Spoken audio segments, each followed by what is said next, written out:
Kitchen ರುಚಿಗಳ ಸರದಾರ.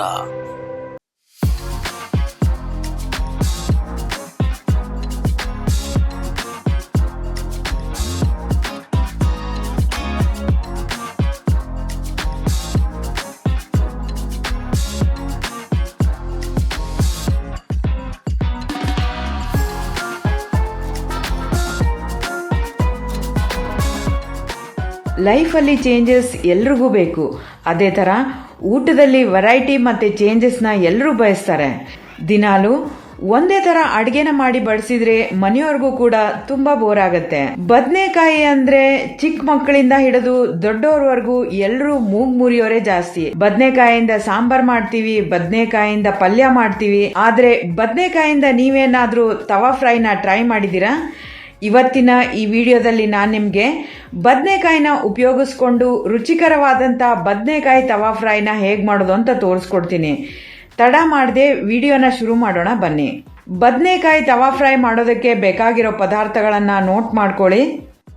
ದಪ್ಪವಾದ ಬದನೆಕಾಯಿನ ತಗೊಂಡಿದ್ದೀನಿ. Egg plant brinjal ಅಂತನೂ ಕರೀತಾರೆ. ಬಾಂಬೆ ರವೆ, ಎಣ್ಣೆ, ಅಚ್ಚ ಖಾರದ ಪುಡಿ, ಧನಿಯಾ ಪುಡಿ, ಅರಿಶಿನ ಪುಡಿ, ರುಚಿಗೆ ತಕ್ಕಷ್ಟು ಉಪ್ಪು ಮತ್ತೆ ಹಿಂಗು. ತಡ ಮಾಡದೆ ವಿಡಿಯೋನ ಶುರು ಮಾಡೋಣ ಬನ್ನಿ. ನಾನಿಲ್ಲಿ ಬದನೆಕಾಯಿ ತವಾ ಫ್ರೈ ಮಾಡೋದಕ್ಕೆ ಈ ತರದ ಬದನೆಕಾಯಿನ ಬಳಸ್ತಾ ಇದ್ದೀನಿ. ಮೊದಲಿಗೆ ಈ ಬದನೆಕಾಯಿನೆಲ್ಲ ಚೆನ್ನಾಗಿ ವಾಶ್ ಮಾಡಿದ್ದೀನಿ. ತುಂಬಾ ತೆಳುನು ಕಟ್ ಮಾಡೋದು ಬೇಕಾಗಿಲ್ಲ. ಈ ತರ ಮೀಡಿಯಂ ಸೈಜ್ ಅಲ್ಲಿ ಕಟ್ ಮಾಡಿದ್ರೆ ಸಾಕಾಗತ್ತೆ. ಈ ಬದನೆಕಾಯಿ ಸಾಫ್ಟ್ ಆಗಿರೋದ್ರಿಂದ ಎಣ್ಣೆಯಲ್ಲೇ ನೀಟಾಗಿ ಫ್ರೈ ಆಗುತ್ತೆ. ಹಾಗಾಗಿ ತುಂಬಾ ತೆಳುವಾಗಿ ಕಟ್ ಮಾಡ್ಕೊಳ್ಳೋದು ಬೇಕಾಗಿಲ್ಲ. ನಾನಿಲ್ಲಿ ಈ ಬದನೆಕಾಯಿನೆಲ್ಲ ಮೀಡಿಯಂ ಸೈಜ್ ಅಲ್ಲಿ ಕಟ್ ಮಾಡ್ತಾ ಇದ್ದೀನಿ.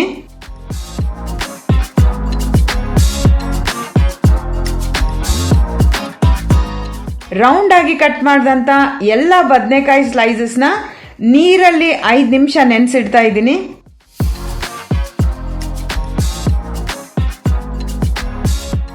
ಈ ಬದನೆಕಾಯಿ ಮೇಲೆ ಕೋಟಿಂಗ್ ಮಾಡೋದಕ್ಕೆ ಸ್ವಲ್ಪ ಇಂಗ್ರೀಡಿಯೆಂಟ್ಸ್ ನ ಮಿಕ್ಸ್ ಮಾಡ್ಕೊಳ್ಬೇಕಾಗತ್ತೆ. ಮೊದಲಿಗೆ ನಾನಿಲ್ಲಿ 3 ಸ್ಪೂನ್ ಅಷ್ಟು ಅಚ್ಚ ಖಾರದ ಪುಡಿನ ತಗೊಂಡಿದ್ದೀನಿ. ಇದಕ್ಕೆ 2 ಸ್ಪೂನ್ ಅಷ್ಟು ಧನಿಯಾ ಪೌಡರ್ನ ಸೇರಿಸ್ತಾ ಇದ್ದೀನಿ. 1 ಸ್ಪೂನ್ ಅಷ್ಟು ಅರಿಶಿನ ಪುಡಿನ ಸೇರಿಸ್ತಾ ಇದ್ದೀನಿ. ರುಚಿಗೆ ತಕ್ಕಷ್ಟು ಉಪ್ಪನ್ನ ಸೇರಿಸ್ತಾ ಇದ್ದೀನಿ. ಅರ್ಧ ಸ್ಪೂನ್ ಅಷ್ಟು ಹಿಂಗನ್ನ ಸೇರಿಸ್ತಾ ಇದ್ದೀನಿ. ಬದನೆಕಾಯಿ ಮೇಲೆ ಕೋಟಿಂಗ್ ಮಾಡ್ಕೊಳ್ಳೋದಕ್ಕೆ ಈ ಎಲ್ಲಾ ಪದಾರ್ಥಗಳನ್ನ ಮೊದಲಿಗೆ ಮಿಕ್ಸ್ ಮಾಡ್ಕೊಳ್ಬೇಕಾಗತ್ತೆ.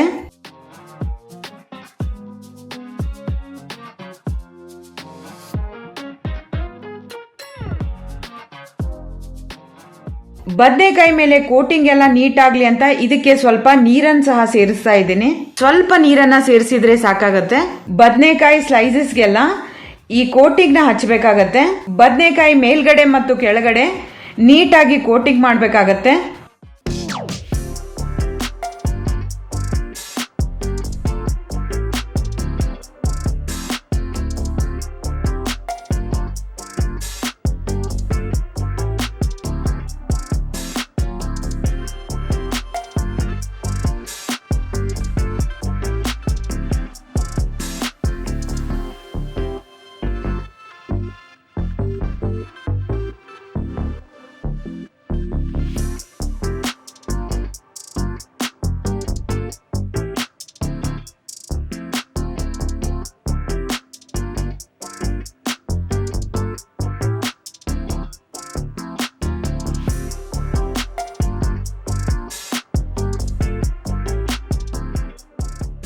ಎಲ್ಲ ಬದನೆಕಾಯಿ ಸ್ಲೈಸಸ್ಗೂ ಸಹ ಇದೇ ತರ ನಾನು ಕೋಟಿಂಗ್ ನ ಮಾಡಿ ರೆಡಿ ಮಾಡಿ ಇಡ್ತಾ ಇದ್ದೀನಿ.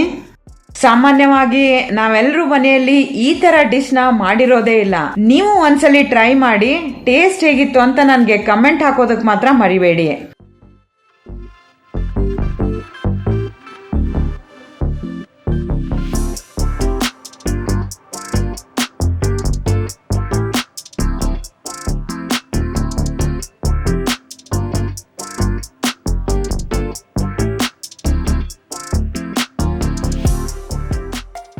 ಒಲೆ ಹೊತ್ತಿಸ್ಕೊಂಡು ಒಂದು ಪ್ಯಾನ್ ನ ಇಟ್ಟಿದ್ದೀನಿ. ಪ್ಯಾನ್ ಬಿಸಿ ಆದ್ಮೇಲೆ ಇದಕ್ಕೆ 4ರಿಂದ 5 ಟೀ ಸ್ಪೂನ್ ಅಷ್ಟು ಎಣ್ಣೆನ ಹಾಕ್ತಾ ಇದ್ದೀನಿ.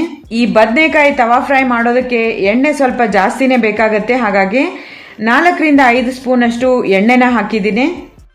ಒಂದು ಪ್ಲೇಟಲ್ಲಿ ನಾನು ಬಾಂಬೆ ರವೆನ ತಗೊಂಡಿದ್ದೀನಿ. ಇದಕ್ಕೆ ಮೊದಲೇ ಕೋಟ್ ಮಾಡಿದಂತ ಬದನೆಕಾಯಿನೆಲ್ಲ ತಗೊಂಡು ಇದ್ರ ಮೇಲೆ ಒಂದು ರೌಂಡ್ ಹೊರಳಾಡಿಸ್ಬೇಕಾಗತ್ತೆ.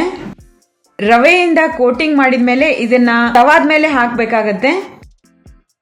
ಎರಡು ಸೈಡು ನೀಟಾಗಿ ಫ್ರೈ ಆಗೋವರೆಗೂ ಇದನ್ನ ಎಣ್ಣೆಯಲ್ಲಿ ಶಾಲೋ ಫ್ರೈ ಮಾಡಬೇಕಾಗತ್ತೆ.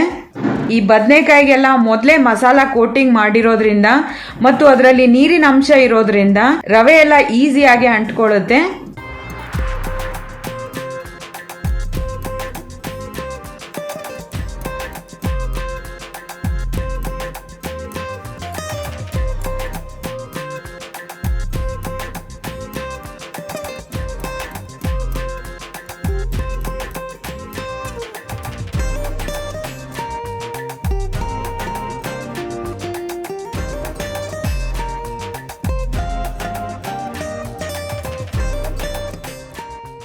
ರವೆಯಿಂದ ಕೋಟಿಂಗ್ ಮಾಡಿದ್ಮೇಲೆ ಎಣ್ಣೆಯಲ್ಲಿ ಶಾಲೋ ಫ್ರೈ ಮಾಡಬೇಕಾಗತ್ತೆ. ಈ ರವೆಯಿಂದ ಕೋಟಿಂಗ್ ಮಾಡಿರೋದ್ರಿಂದ ಬದನೆಕಾಯಿ ತವಾ ಫ್ರೈ ಅಂತೂ ತುಂಬಾನೇ ರುಚಿಯಾಗುತ್ತೆ. ತಿನ್ಬೇಕಾದ್ರೆ ಬಾಯಲ್ಲಿ ತುಂಬಾನೇ ಕ್ರಿಸ್ಪಿ ಆಗಿರುತ್ತೆ. ಈ ಬದನೆಕಾಯಿನೆಲ್ಲ ಎರಡು ಕಡೆಗೆ ನೀಟಾಗಿ ಫ್ರೈ ಮಾಡಿದ್ದೀನಿ.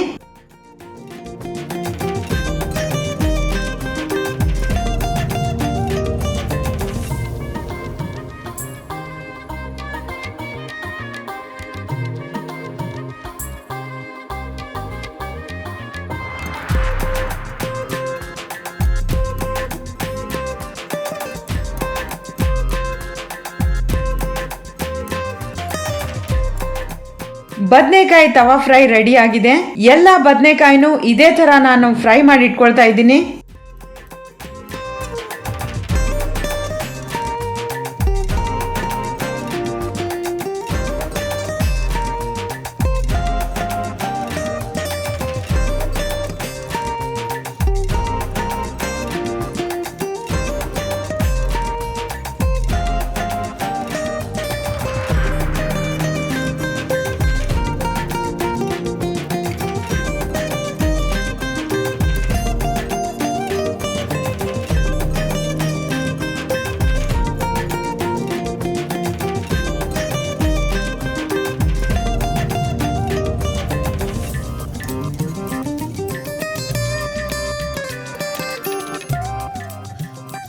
ನೋಡೋದಕ್ಕಂತೂ ತುಂಬಾ ಅದ್ಭುತವಾಗಿ ಕಾಣಿಸ್ತಾ ಇದೆ. ಅನ್ನದ ಜೊತೆಗೆ ಚಪಾತಿ ಜೊತೆಗೆ ಇದನ್ನ ಸೈಡ್ ಡಿಶ್ ಆಗಿ ತಿನ್ಬೋದು, ಇಲ್ಲ ಅಂದ್ರೆ ಬರೀ ಹಾಗೆ ಕೂಡ ತಿನ್ಬೋದು. ಅಷ್ಟು ರುಚಿಯಾಗಿರುತ್ತೆ ಈ ಬದನೆಕಾಯಿ ತವಾ ಫ್ರೈ. ರೆಡಿ ಆಗಿರೋ ಅಂತ ಎಲ್ಲ ಬದನೆಕಾಯಿನೂ ಈಗ ಸರ್ವಿಂಗ್ ಪ್ಲೇಟ್ಗೆ ಶಿಫ್ಟ್ ಮಾಡ್ತಾ ಇದ್ದೀನಿ. ನೋಡಿದ್ರಲ್ವಾ ವೀಕ್ಷಕರೇ, ಬದನೆಕಾಯಿನ ಉಪಯೋಗಿಸ್ಕೊಂಡು ಡಿಫ್ರೆಂಟ್ ಆದಂತ ರೆಸಿಪಿನ ಮಾಡಿ ನಿಮಗೆ ತೋರಿಸಿದ್ದೀನಿ. ಈ ವಿಡಿಯೋ ನಿಮಗೆ ಇಷ್ಟ ಆದರೆ ಸ್ಮಿತಾಸ್ ಕಿಚನ್ ಯೂಟ್ಯೂಬ್ ಚಾನಲ್ನ ಸಬ್ಸ್ಕ್ರೈಬ್ ಮಾಡಿ, ಲೈಕ್ ಮಾಡಿ ಮತ್ತು ಶೇರ್ ಮಾಡೋದಕ್ಕೆ ಮರಿಬೇಡಿ.